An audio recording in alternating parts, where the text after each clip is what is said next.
오늘 하나님의 말씀은 여호수아 24장 19절에서 28절까지의 말씀. 여호수아가 백성에게 이르되 너희가 여호와를 능히 섬기지 못할 것은 그는 거룩하신 하나님이시요 질투하시는 하나님이시니 너희의 잘못과 죄들을 사하지 아니하실 것임이라. 만일 너희가 여호와를 버리고 이방 신들을 섬기면 너희에게 복을 내리신 후에라도 돌이켜 너희에게 재앙을 내리시고 너희를 멸하시리라 하니 백성이 여호수아에게 말하되 아니니이다 우리가 여호와를 섬기겠나이다 하는지라. 여호수아가 백성에게 이르되 너희가 여호와를 택하고 그를 섬기리라 하였으니 스스로 증인이 되었느니라 하니 그들이 이르되 우리가 증인이 되었나이다 하더라. 여호수아가 이르되 그러면 이제 너희 중에 있는 이방 신들을 치워버리고 너희의 마음을 이스라엘의 하나님 여호와께로 향하라 하니 백성이 여호수아에게 말하되 우리 하나님 여호와를 우리가 섬기고 그의 목소리를 우리가 청종하리이다 하는지라. 그날에 여호수아가 세겜에서 백성과 더불어 언약을 맺고 그들을 위하여 율례와 법도를 제정하였더라. 여호수아가 이 모든 말씀을 하나님의 율법책에 기록하고 큰 돌을 가져다가 거기 여호와의 성소 곁에 있는 상수리 나무 아래에 세우고 모든 백성에게 이르되 보라 이 돌이 우리에게 증거가 되리니 이는 여호와께서 우리에게 하신 모든 말씀을 이 돌이 들었음이니라. 그런즉 너희가 너희의 하나님을 부인하지 못하도록 이 돌이 증거가 되리라 하고 백성을 보내어 각기 기업으로 돌아가게 하였더라. 아멘. 본문으로서 사실 여호수아서는 끝을 맺습니다. 내일 성경 말씀은 여호수아와 엘리야살이 죽은 것을 기록하고 있기 때문입니다. 여호수아가 세겜 땅에 온 백성을 모아서 마지막으로 고별 설교를 하는 내용인데 그 마지막 부분이 본문의 내용입니다. 세겜에 모은 이유는 제가 지난주 금요일날 말씀을 드렸습니다. 하나님의 능력으로 이긴 여리고성이나 요단강 강가에 그들을 불러서 그곳에서 말씀을 전할 수도 있겠지만은 그러한 곳은 눈으로 하나님의 능력을 경험한 곳이지만은 지금 이 땅 세겜 땅은 그리심산과 에발산 사이에 있는 땅이지 않습니까? 거기에서 자기들이 직접 자신의 입으로 하나님의 말씀대로 살겠습니다 하고 고백을 하고 각오를 한 그곳이기 때문에 아멘으로 화답한 곳이기 때문에 그곳에 여호수아가 불러 모았다는 말씀을 드렸습니다. 여기서 여호수아가 무슨 말을 하고 있습니까?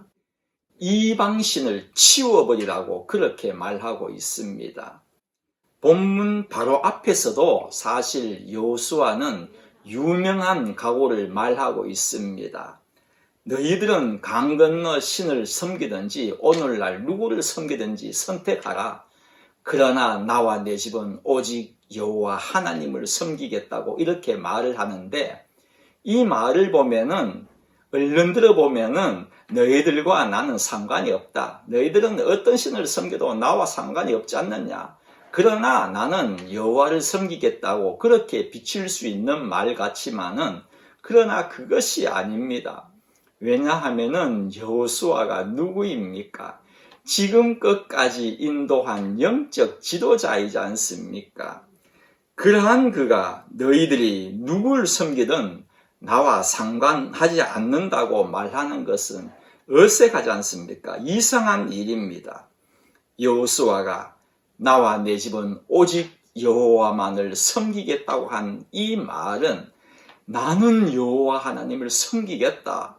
그러니 너희들도 나를 본받아서 어떡하든지 하나님을 섬겨라 이 말입니다.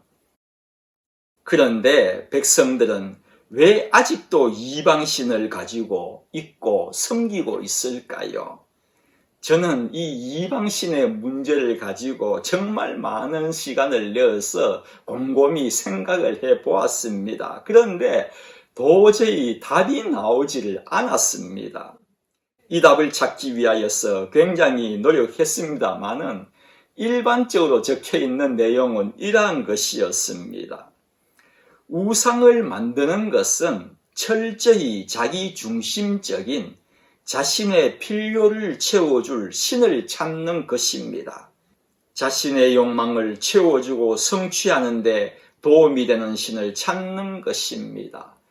맞습니다. 그럴 수도 있겠죠. 일반인이나 불신자들에게는 그럴 수 있을 것입니다.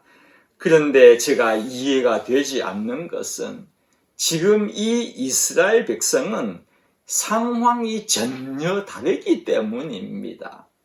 그 많은 기적을 보고 듣고 만지고 체험하면서도 어떻게 이방신을 가지고 있고 섬길 수 있느냐는 말입니다.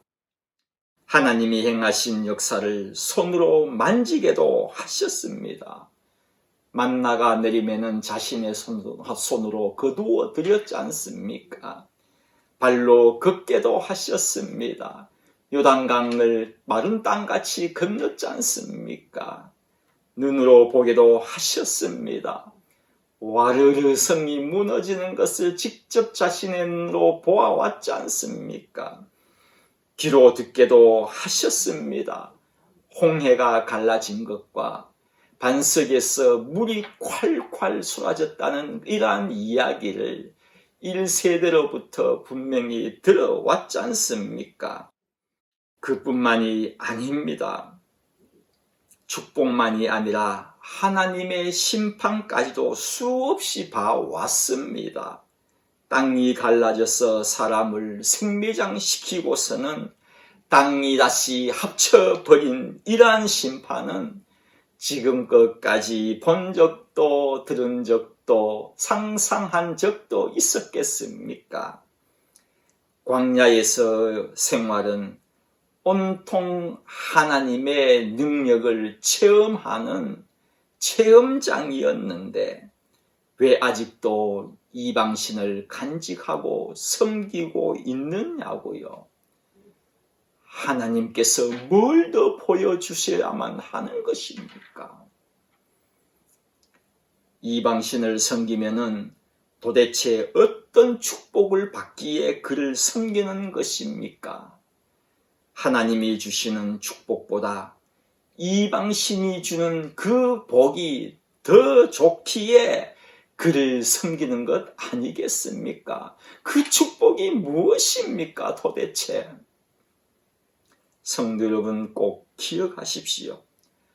하나님이 주시는 축복보다 그 축복보다 더 좋은 축복이 있다고 생각한다면 그 어떠한 것도 축복이 아니라 저주로 인도하는 패망의 길입니다. 여러분은 왜 그들이 이방인을 섬겼는지 그 답을 아십니까? 제가 내린 결론은 이것이었습니다. 마귀는 우리보다 더 강하다. 이것 외에는 답이 없었습니다. 무슨 말인가 하면은 마귀가 다른 신을 섬기도록 유혹하였다는 그런 말입니다. 마귀는요, 감히 예수님께 시험을 하려고 달려든 자이지 않습니까?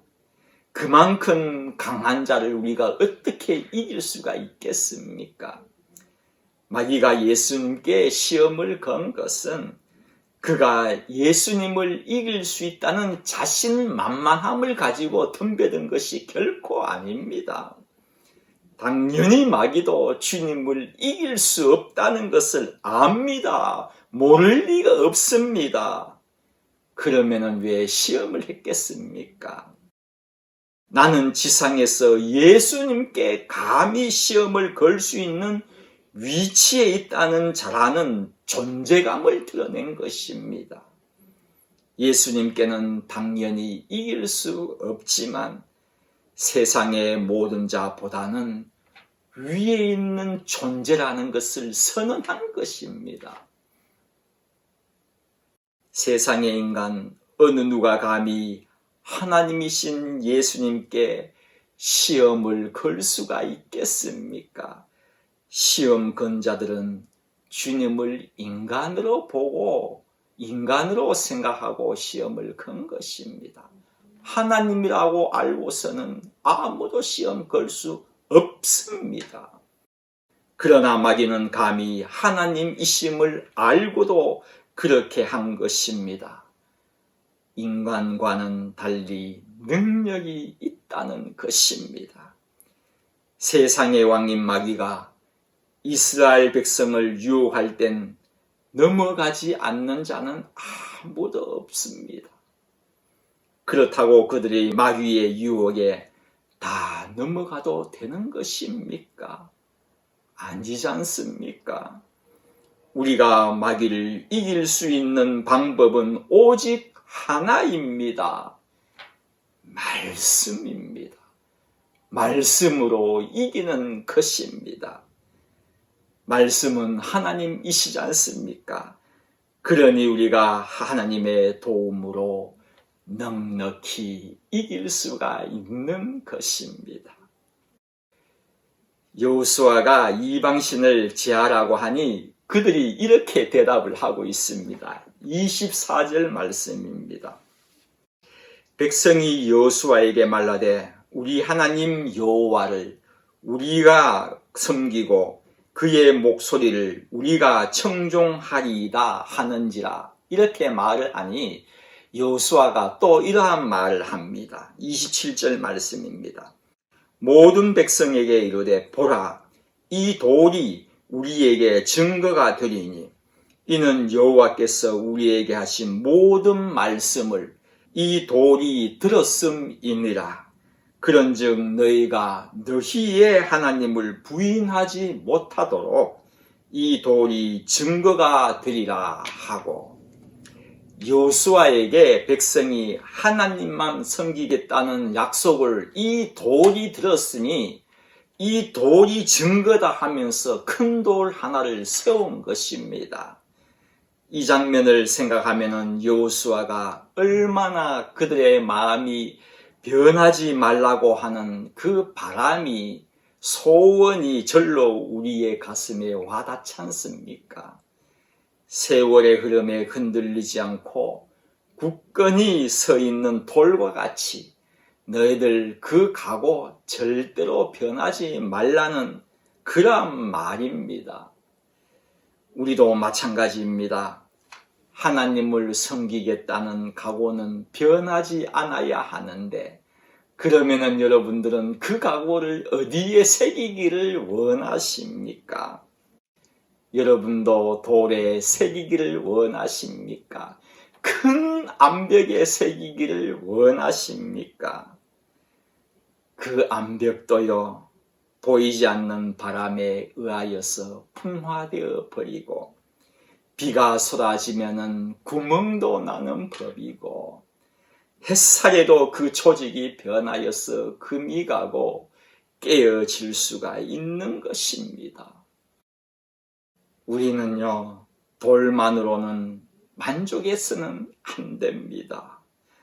하나님을 온전히 섬기겠다는 이 각오를 그러한 것이 아닌 하나님의 마음에 새기는 여러분들이 되시기를 바랍니다. 하나님의 마음입니다. 하나님의 마음에 우리의 각오를 새긴다면 하나님이 기억하시사 우리를 인도하여 주실 것입니다. 그러면 어떻게 하나님의 마음에 우리의 이 각오를 새길 수가 있겠습니까? 쉬지 않는 기도입니다. 기도는 하나님의 마음에 우리의 각오를 새길 수 있는 것입니다. 하나님 아버지 말씀에 순종하기를 원합니다. 그러나 나는 너무나도 약합니다. 나를 도와주십시오라는 그러한 쉼이 없는 기도는 하나님의 마음에 차곡차곡 쌓여서 우리를 말씀에 순종하는 자로 세워주실 것입니다. 마지막 절에 보면은 28절에 보면은 백성을 보내어 각기 기업으로 돌아가게 하였더라. 이렇게 기록하고 있습니다. 여호수아의 마음이 어떻겠습니까?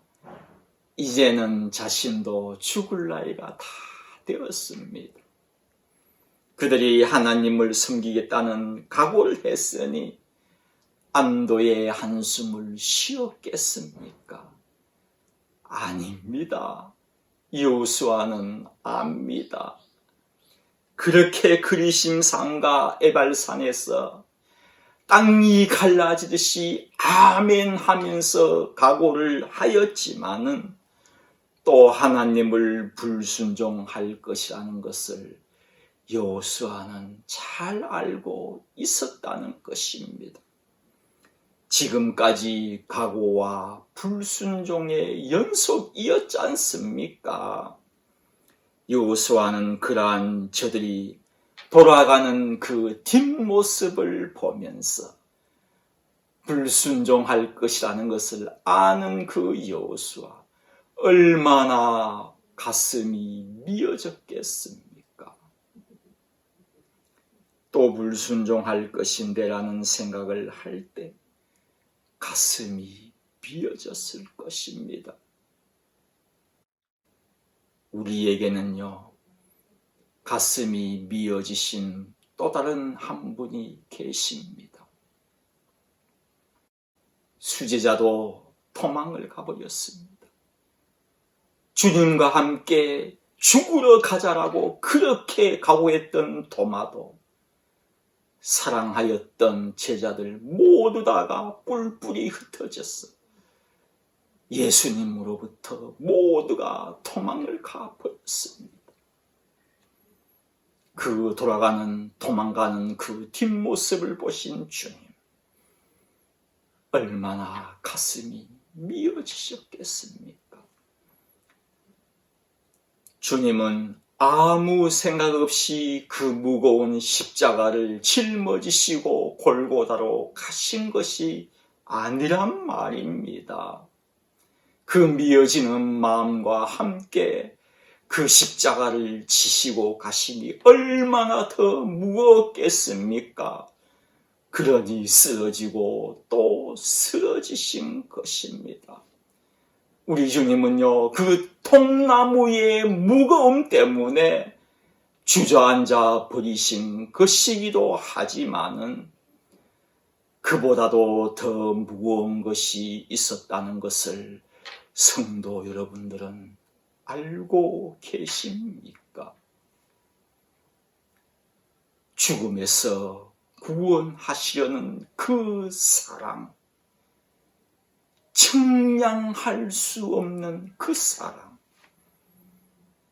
너무 무겁기 때문에 측량할 수 없는 것입니다.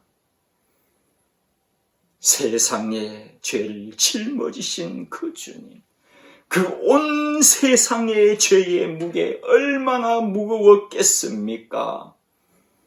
그러나 그것을 사하기 위한 사랑의 무게는 더 측량할 수 없이 무거운 것이었습니다. 그 무거움이야말로 우리 주님을 주저앉아 버리게 했을 것입니다. 우리를 사랑하시는 그 사랑의 무게. 사순절을 맞으신 성도 여러분, 이 기간 동안 하나님의 그 사랑을 한 번 더 묵상하시는 기간이 되시기를 주님의 이름으로 부탁드립니다.